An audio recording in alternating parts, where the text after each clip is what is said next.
Oke, selamat malam semuanya. Eh, Mungkin baru beberapa aja ya yang join, termasuk eh, pemateri kita hari ini. Selamat datang Mbak Kamila Elsabila. Eh, Perkenalkan saya Intan Fajriah yang akan memandu jalannya diskusi pada malam hari ini, yaitu temanya tentang membaca teks Malaka yang berjudul Aksi Aksi Massa gitu kan. Kemudian untuk memulai sebelum Mbak El memulai presentasinya hari ini, saya mungkin akan masuk pada definisi dari yang akan dibahas oleh Mbak El sendiri, yaitu beberapa macam imperialisme dalam konteks eh, teks yang akan dibawakan ini, yaitu teks yang ditulis oleh Tan Malaka yang berjudul Aksi Massa.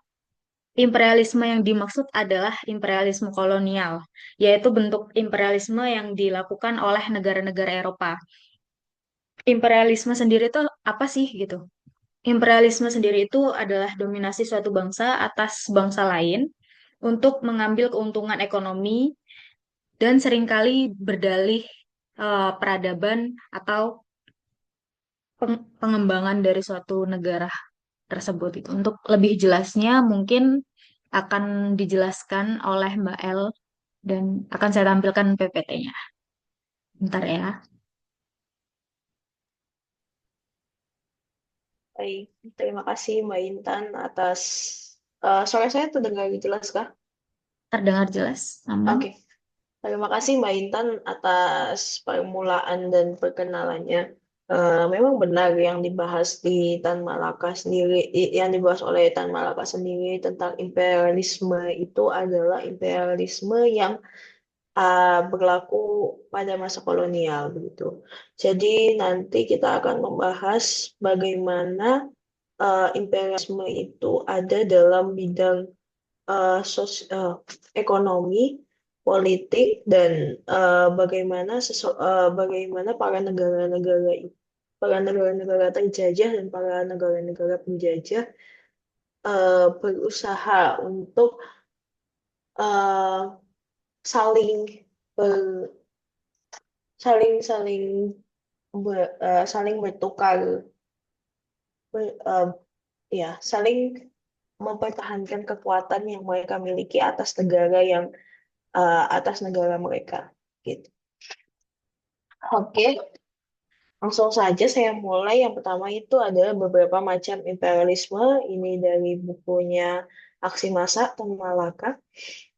Memang dari halamannya memang ini beliau tidak membahas secara detail seperti sejarawan-sejarawan yang bahkan membagi imperialisme itu sampai beberapa periode ya, periode permulaan, periode pertengahan sampai periode akhir. Akan tetapi eh, riset-risetnya Tan Malaka ini berlaku sampai tahun 1926 di mana beliau masih menulis buku eh, di mana buku ini ditulis. Juga eh, saya sangat menyarankan agar teman-teman setelah membaca imperialisme mungkin langsung bisa ke kapitalisme di Indonesia karena itu ada kaitannya dengan bab imperialisme di Indonesia itu sendiri.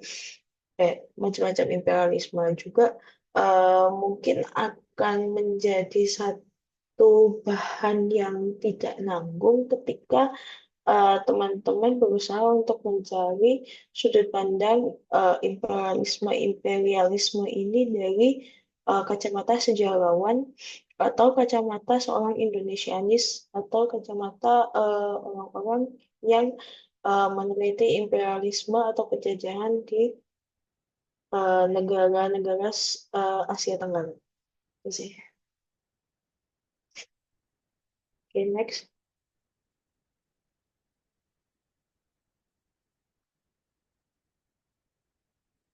Ya. Nah, jadi Tan Malaka sendiri membagi imperialisme itu menjadi dua bidang ya, di dua bidang yaitu perampokan terang-terangan yang dilakukan oleh Portugis dan Spanyol di Filipina dan mungkin terjadi juga di beberapa pulau di Indonesia seperti Maluku. Selanjutnya monopoli. Kalau perampokan terang-terangan, ya berarti mereka mengambil seluruh sumber dayanya dan tanpa menyisakan sisa-sisa bagi orang-orang atau bagi makhluk-makhluk, bagi individu-individu bumi putra yang tinggal di sana. Lalu, kalau monopoli di Indonesia, jadi mereka Belanda itu mereka mengambil atau mereka menentukan komoditas apa yang akan ditanam atau uh, di akan ditanam atau diproduksi di berbagai wilayah di Indonesia dan penduduk asli harus menjualnya ke Belanda saja gitu. Lalu setengah monopoli Inggris di India, jadi bagaimana uh, komoditas-komoditasnya yang ada di India itu tidak dimonopoli semuanya oleh Inggris, akan tetapi ada beberapa komoditas yang memang sudah bisa dikelola sendiri oleh warga Bumiputra yang ada di India. Lalu ada persaingan bebas, jadi persaingan bebasnya ini mereka membangun seperti ya persaingan seperti apa ya kayak perang dagang gitu. Jadi perang dagang eh, dengan produk-produk mereka, produk-produk bumi putra yang mereka dapatkan dari penduduk asli dan perang dagang itu terjadi eh, setelah setelah kan perang dagang itu terjadi atas dasar persaingan bebas yaitu yang terjadi di Amerika pada suku Filipina pada negara Filipina. Oke. Jadi bisa dikatakan Filipina itu mengalami dua jenis imperialisme, yaitu perampokan terang-terangan dan persaingan bebas. Selanjutnya, imperialisme politik, yaitu imperialisme biadab, Spanyol di Filipina, lalu imperialisme autokratis. Biadab itu berarti dalam taraf Spanyol ini sampai uh, membunuhi orang-orang asli Filipina yang masih menganut animisme dan dinamisme uh, ke- ketika mereka tidak mau untuk convert atau untuk berubah agama ke agama Katolik. Terus karena uh, Spanyol di Filipina itu sebenarnya karena mereka tidak punya komoditas perdagangan mereka sendiri. Uh, jadi ya peringatannya atau apa? Jadi mereka berusaha mencari segala sumber dayanya tanpa memproduksi di tanah mereka sendiri. Lalu imperialisme biadab itu mereka awalnya terdiri dari uh, ketika itu masih zaman raja-raja, masih zaman raja-raja, lalu juga titah raja adalah tujuan bagi seluruh masyarakat, sehingga ya mereka pada akhirnya tuh uh, conquer or die, menaklukkan atau mati. Lalu imperialisme autokratis itu dilakukan oleh Belanda. Belanda itu sendiri melakukannya karena imperialisme biadab itu sudah tidak relevan lagi di zaman itu. Kan sudah tidak relevan lagi, akan tetapi tetap ada misi Zending mengubah bumi putra Indonesia Kristen menjadi Kristen Protestan. Tapi ya masih awalnya kan mereka datang sebagai seorang mitra dagang gitu. Tapi lama kelamaan mereka menjadi tuan tanah atau tengkulak.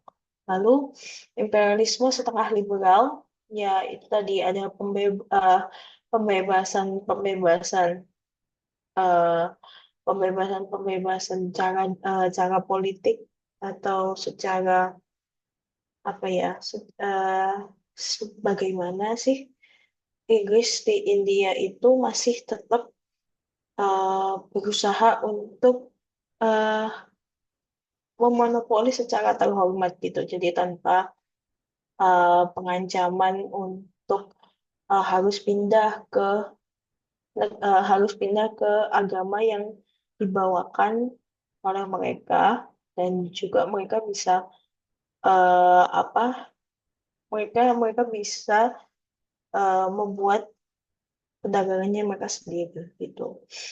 Terus imperialisme liberal. Jadi Amerika di Filipina itu sendiri eh, bagaimana mereka tidak memaksakan atau tidak mengganggu jalannya perpolitikan negara di negara-negara ada di eh, yang ada di jajahan mereka. Next.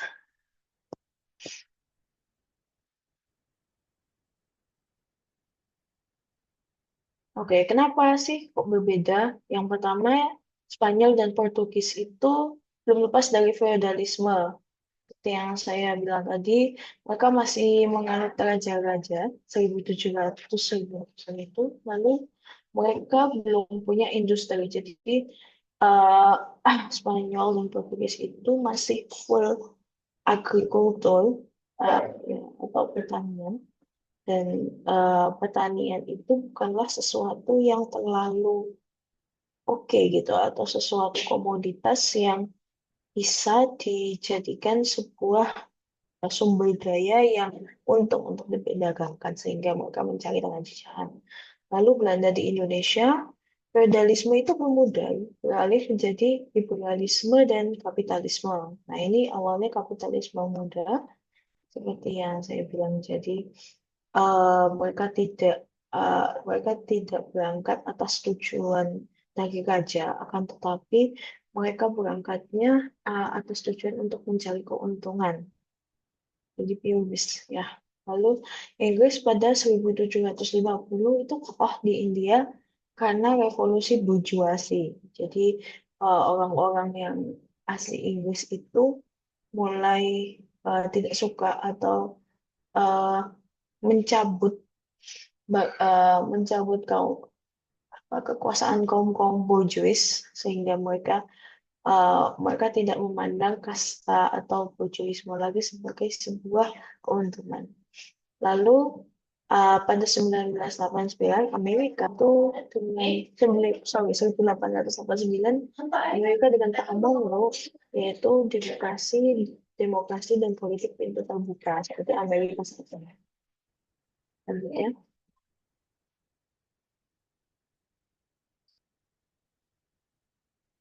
Oke, jadi akibatnya itu di India mereka kan ini ya setengah liberal ya. Jadi Inggris di India itu mengadakan sekolah rendah hingga tinggi dan maka akhirnya sekolah rendah hingga tinggi itu menghasilkan kaum-kaum terpelajar halus. Jadi kaum-kaum terpelajar yang tidak bisa diserap oleh industri di Inggris karena mereka sangat tinggi pendidikannya, jadi kurang cocok untuk menjadi seorang pekerja kasar gitu. Lalu kaum terpelajar ini ada Tilak, Mahatma Gandhi, Das dan Rabindranath Tagore dan juga kaum-kaum terpelajar ini yang pada akhirnya memicu revolusi itu sendiri dan bagaimana Tan Malaka menceritakan bahwa mereka berhasil memonopoli kapas uh, sehingga Inggris itu tidak berhasil hanya memaksa orang India untuk menjual kapas ke mereka gitu. Akan tetapi mereka membentuk sebuah revolusi atau membangun sebuah revolusi sehingga kapas di India itu hanya sebagai hak eksklusif orang India begitu. Jadi mereka memaksa Inggris untuk mengakui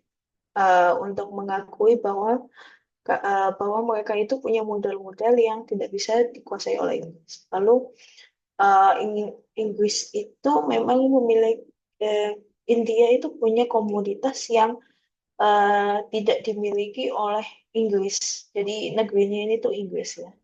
Eh, jadi karena itulah Inggris terpaksa dan dipaksa untuk menjadikan komoditas menjadikan India sebagai seorang partner berbisnis agar komoditas yang menguntungkan itu masih bisa diekspor oleh atas nama Inggris tapi asalkan asalnya dari India.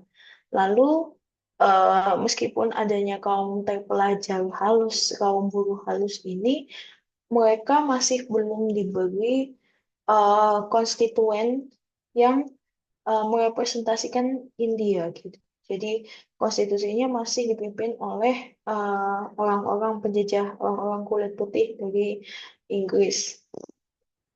Next. Lalu selanjutnya kita ke Filipina.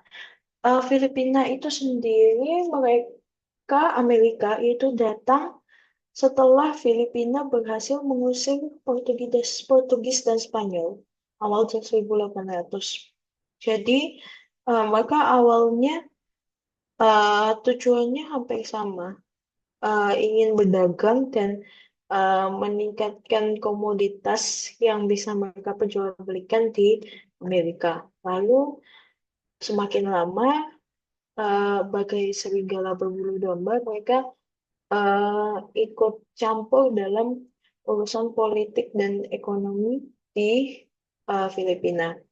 Lalu keadaan konstitusi atau keadaan konstituen Bumi Putra Filipina uh, di House of Representative dan Senatnya, mereka sudah memiliki representasi lokal. Jadi sudah ada perwakilan-perwakilan dari uh, kaum-kaum pribumi yang duduk dan mengambil keputusan dan bertanggung jawab bagi keadaan masyarakat seluruh negeri. Lalu perusahaan yang mereka dirikan di Filipina itu sudah milik Bumi Putra seluruhnya. Hal ini berbanding terbalik dengan Indonesia yang saat itu mereka tidak diberi kesempatan untuk merintis atau membangun perusahaan-perusahaan atau kapital-kapital dagangnya sendiri. Selanjutnya, karena Amerika di Filipina itu memang awalnya menjadi kawan, jadi eh, mereka banyak sekali mendirikan sekolah-sekolah yang sudah bahkan sudah tersebar di pelosok-pelosok Filipina, sehingga menyebabkan angka buta huruf itu sangat sedikit dan juga kaum muda mereka itu mengerti bahasa asing. Hal ini dikritisi oleh seorang tokoh, Dokter Dokter Nilus, nggak bisa baca ini, yang di yang dari Belanda. Jadi dia mengkritisi hal tersebut, meskipun pada akhirnya teman-teman di Indonesia baru baru bisa merasakan politik etis beberapa beberapa tahun setelah Filipina. Lalu sebenarnya Amerika itu awalnya ada kebijakan untuk monopoli tanah seperti Culture Steel Show di Indonesia, dan akhirnya teman-teman teman-teman konstituen dan perwakilan rakyat di Filipina yang menduduki House of Representative dan Senate menciptakan sebuah hukum tanah yang akhirnya mengantisipasi perebutan tanah yang merugikan. Selanjutnya,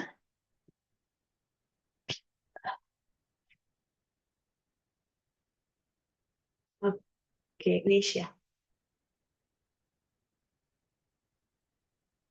Oh iya, dalam tuturan Tan Malaka sendiri, Indonesia itu bukanlah sebuah Indonesia penjajah Indonesia atau Belanda itu bukanlah sebuah negara industrialis. Eh, Tan Malaka bahkan bilang kalau Belanda itu adalah negara pertanian dan penghasil kafe-kafe gitu. Lalu eh, perkembangan ekonomi jadi di Indonesia itu Belanda menguasai seluruhnya. Jadi pribumi Indonesia tidak memiliki kapital ekonomi, semuanya khusus untuk kepentingan Belanda sehingga kita punya yang namanya culture stelsel atau kerja rodi. Lalu ada ketimpangan antara penjajah dan yang dijajah dan itu terlihat sangat jelas begitu. Lalu Tan Malaka namun Tan Malaka dalam beberapa kalimat terakhir pada bab tersebut tetap berharap kemerdekaan tanah Asia dari seluruh imperialisme Barat gitu. Karena bagi beliau di Indonesia sendiri itu sangat susah karena memang belum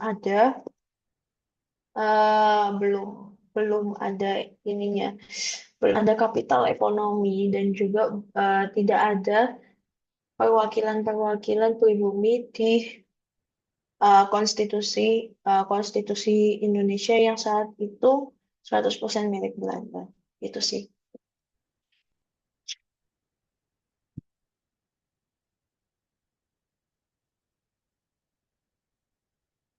Oke, mungkin itu sih pembacaan saya dari imperialisme yang disusun Tan Malaka pada buku Aksi Massa. Oke, terima kasih Mbak El untuk pemaparannya. Mm. Mungkin saya akan stop sharing dulu ya. Jadi Oh kita ya, bisa boleh-boleh. ngobrol-ngobrol. Hmm. Eh, Tadi kan Mbak El kan sempat bilang ya kalau apa sih untuk sebenarnya ini agak loncat juga langsung membahas ke imperialisme kan. Mm-mm. Sebelum itu ada bab yang lain gitu. Tapi Iya. tadi juga Mbak El bilang bahwa eh, set- kalau bisa setelah membaca tentang bab ini bisa juga untuk lompat ke bab yang kapitalisme. Kira-kira apa sih maksud dari Mbak El kenapa kenapa menyarankan untuk langsung bisa deh baca aja yang di bab kapitalisme apa yang membuat Mbak El tuh merasa oh sepertinya ini akan relevan, akan berkaitan satu sama lain. Mungkin itu dulu dari saya sebelum yang lain. Oke, oke. Jadi kenapa saya menyarankan membaca Kapitalisme? Karena di bab itu Tan Malaka mendetailkan bagaimana sistem ekonomi juga yang dimiliki oleh Indonesia dan juga apa saja sih peluang-peluang yang dapat dilakukan Indonesia ketika mereka sudah punya kesempatan untuk memiliki kapital mereka sendiri, kapital ekonomi mereka sendiri. Selain itu juga eh Malaka juga menuturkan implikasi kenapa kapitalisme itu perlu kenapa orang-orang setelah kapitalisme, setelah industrialisme itu orang-orang desa kebanyakan cenderung pindah ke kota dan persentasenya bagaimana juga dan bagaimana kapitalisme itu digadang-gadang sebagai sebuah sistem yang dapat menyejahterakan negara gitu sih. Oke, terima kasih Mbak El untuk teman-teman mungkin di sini yang mau bertanya. Ada Mas Angga dan Mas Ramadan mungkin. Tadi katanya Mas Ramadan hanya bisa aktif di chat ya. Mungkin bisa kalau ingin bertanya bisa ditulis pertanyaannya di kolom chat. agar saya bisa membacakannya dan ditanyakan langsung kepada Mbak El. Mungkin dari aku Oke, dulu nih ya, pengen apa? suaranya kecil, Mas. Oh bentar. Tapi kedengeran nggak sih? Masuk nggak? Kedengeran nggak suaranya? Masuk kok, Kedengeran nggak suaranya? Udah masuk. aman. Halo, halo, Aman. halo, halo, Sudah kedengar. halo. Kedengeran nggak suaranya?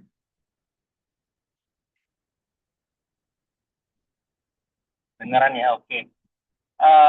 Mungkin aku pengen, ya kalau kita baca bukunya Tan Malaka tuh pasti nggak jauh-jauh dari perjuangannya gitu kan, revolusi lah, atau kritik terhadap sistem imperialisme. Tapi mungkin aku pengen tahu dari POV-nya Mbak El dulu, terkait kan Mbak El ya, walaupun kita bahasnya per bab ya, buku ini, dari pembacaan Mbak El sendiri, apakah Tan Malaka ini sih representatif nggak sih sebenarnya untuk berbicara tentang imperialisme yang bila mana kita lihat hari ini gitu kan, imperialisme itu kan nggak sekedar di bidang ekonomi, kapital ataupun wilayah juga gitu kan. Apakah Tan Malaka ini sebenarnya mereka itu juga memperhatikan nggak sih kayak yang kalangan-kalangan minoritas, misalnya kayak terhadap perempuan itu sendiri atau terhadap suku atau tertentu gitu kan, karena kan di dalam imperialisme itu kan juga banyak kadang ada entah itu etnis apa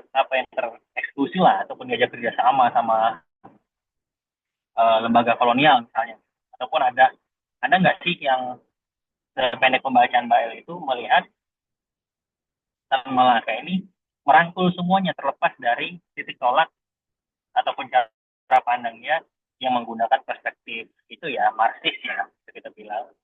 Itu dulu nih dari saya Mbak ya.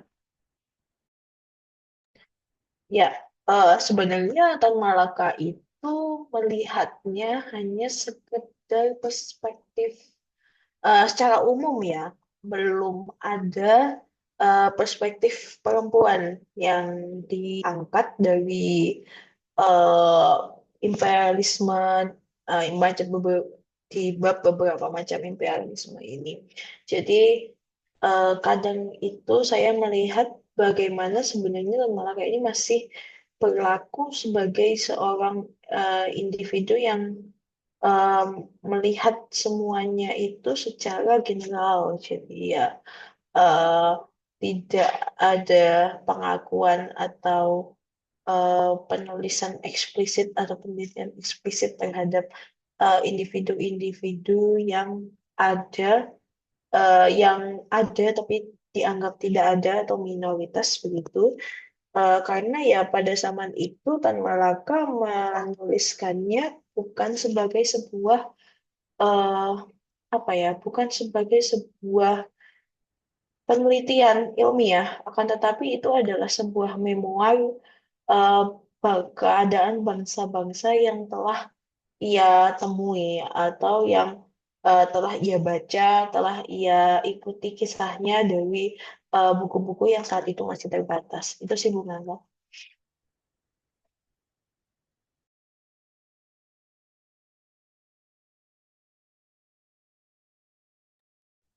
Oke Mbak, menarik. Mungkin satu lagi ya kan, kan kita tahu Tan Malaka itu kan ya secara general memor-memor bahkan Madilog itu kan juga disusunnya dari catatan yang terburu-buru ya, bisa kita bilang kayak gitu. Tapi jadinya bukunya tebel itu Madilog gitu kan. Tapi kalau dari perspektifnya Mbak El sendiri setelah membaca Tan Malaka itu, kalau ada bagian yang pengen Mbak El benerin dari kajian tentang imperialisme itu di bagian mana, Mbak El?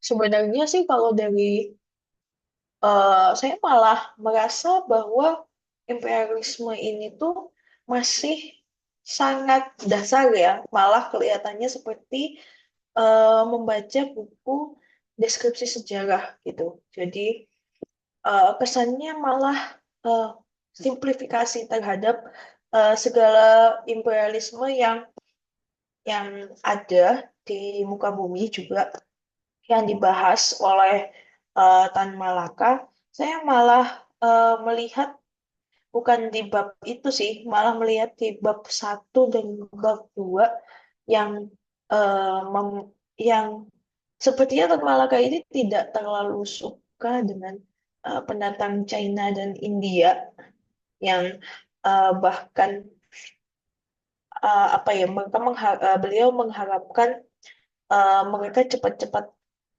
berpaling dari Jawa atau berpaling dari Indonesia itu sendiri gitu. Eh,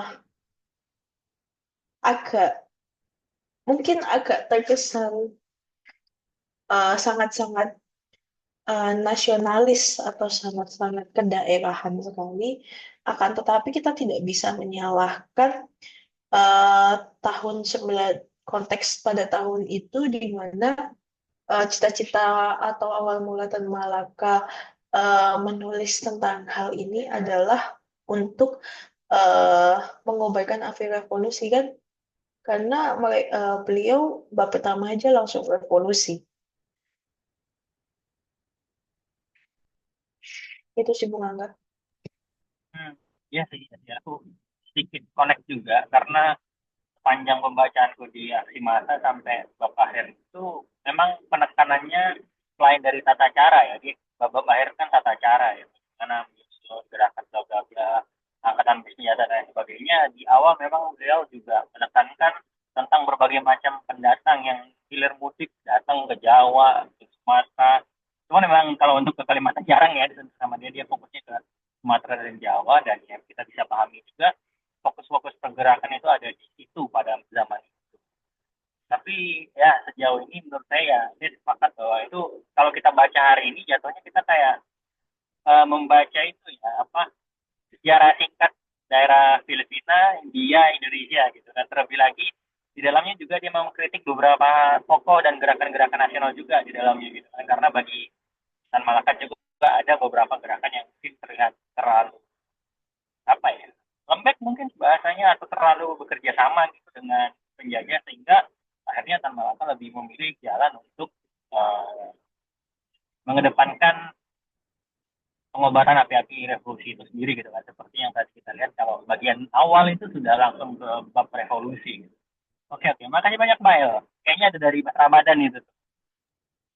Oke, selanjutnya pertanyaan dari Mas Ramadan ya. Dalam konteks imperialisme Tan Malaka, apa menemukan relevansinya dinamika ekonomi modern dewasa ini?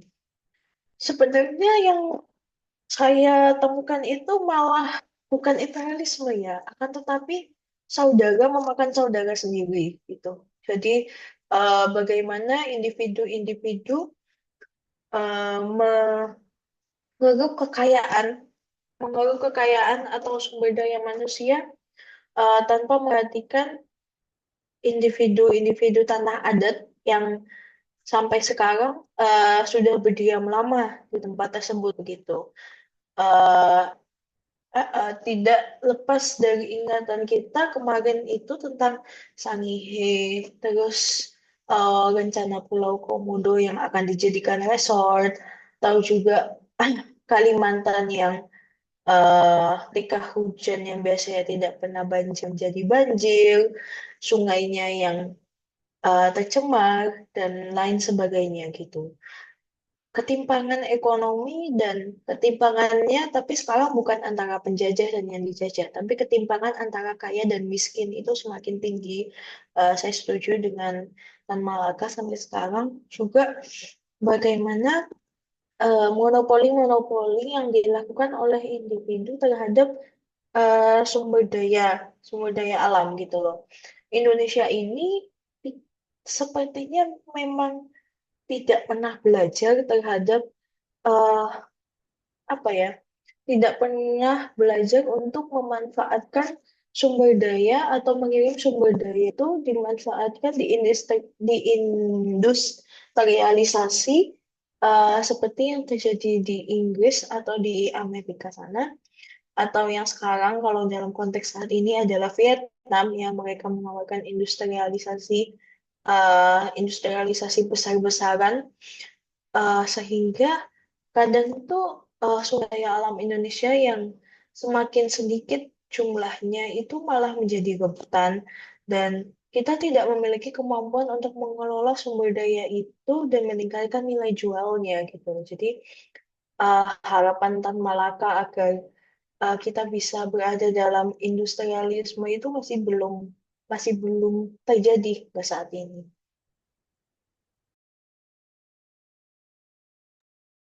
Oke, mungkin Mas Ramadan sudah merasa terjawab atau ada pertanyaan lain? Menarik.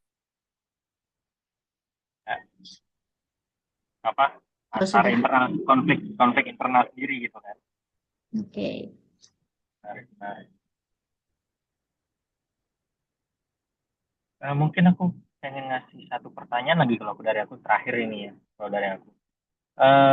Apa kalau kita berkaca pada hari ini gitu, sebenarnya buku Tan Malaka ini cocok nggak sih digunakan sebagai pengantar untuk masuk ke buku yang lebih advance lagi tentang imperialisme ataupun bentuk-bentuk dari dominasi yang ada hari ini, khususnya yang dilakukan oleh negara-negara adidaya, Mbak ya? Yap, oke. Jadi sebenarnya cocok atau tidaknya itu dimulai dari bagaimana kita mengenal Tan Malaka itu sendiri, gitu loh. Apakah kita masih merasa Tan Malaka itu kredibilitasnya cocok sebagai seorang sejarawan, atau eh, beliau oke saja dianggap bagian beberapa macam imperialisme itu adalah bagian dari memoir beliau yang memang masih perlu penghayatan lebih lanjut dengan membaca karya-karya ilmiah lain. Kalau menurut saya cocok saja, akan tetapi jangan kita jangan menjadikan memoir beliau yang ini itu adalah sebuah sumber primer. Jadi percaya boleh, akan tetapi akan lebih baik jika kita memberikan satu kesempatan bagi karya-karya lainnya yang ditulis mungkin oleh individu yang berlatar belakang sejarawan dan memang mendalami betul-betul imperialisme ini. Itu sih.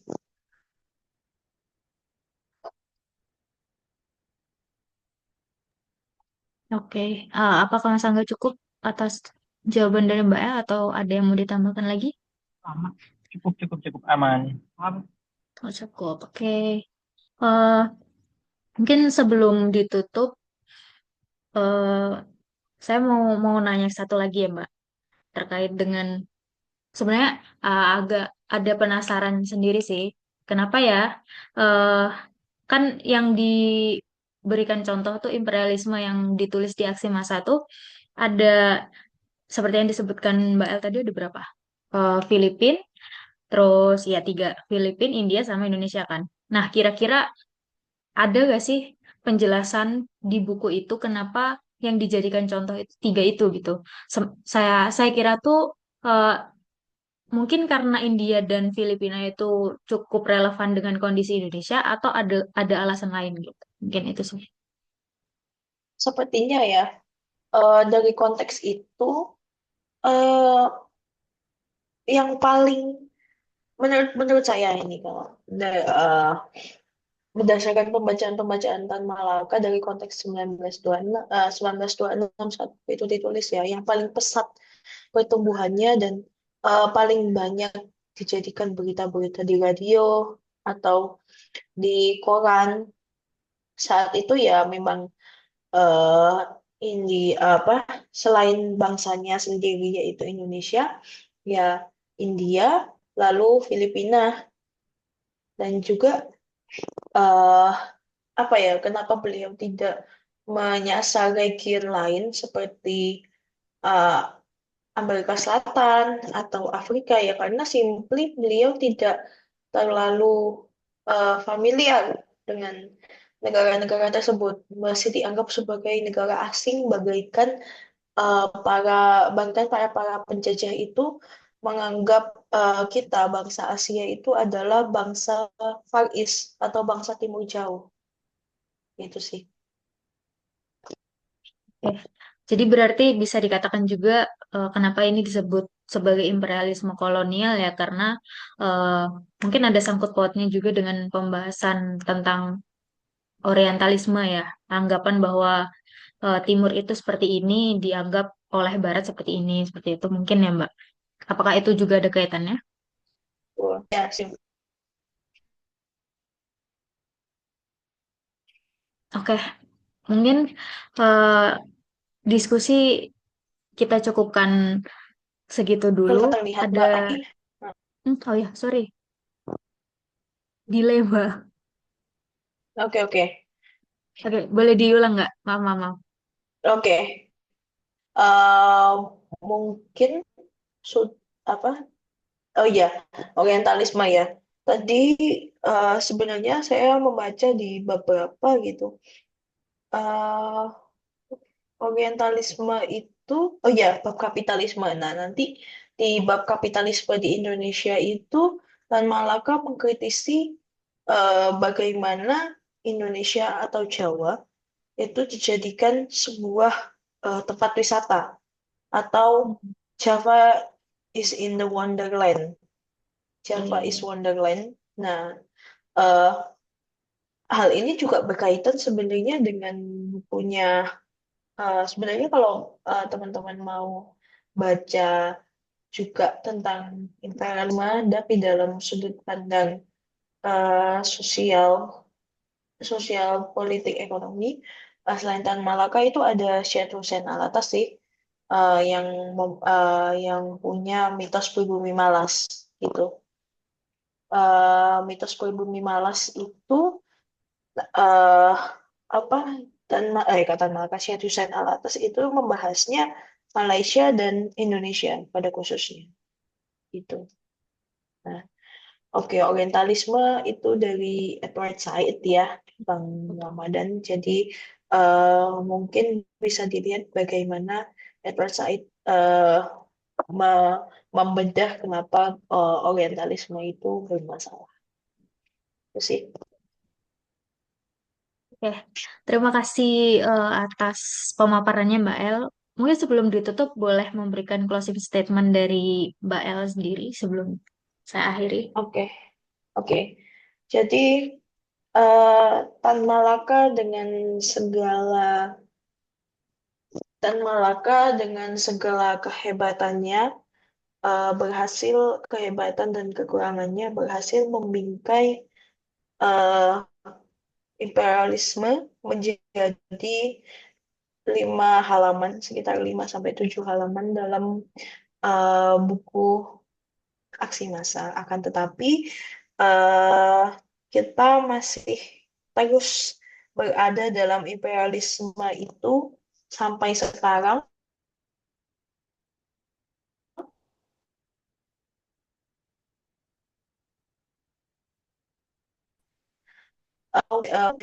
Ini tidak berbeda wujudnya dengan tidak berbeda wujudnya dengan bangsa kita sendiri. Jadi uh, mari kita uh, terus berefleksi dan uh, jangan lupa untuk terus membaca uh, apa yang menyebabkan segala sesuatu atau penindasan imperialisme itu terjadi, sehingga pada akhirnya menyebabkan negeri ini pernah tidak pernah berjalan menuju ke tempat yang seharusnya atau berjalan menuju negara adidaya seperti Amerika ataupun China.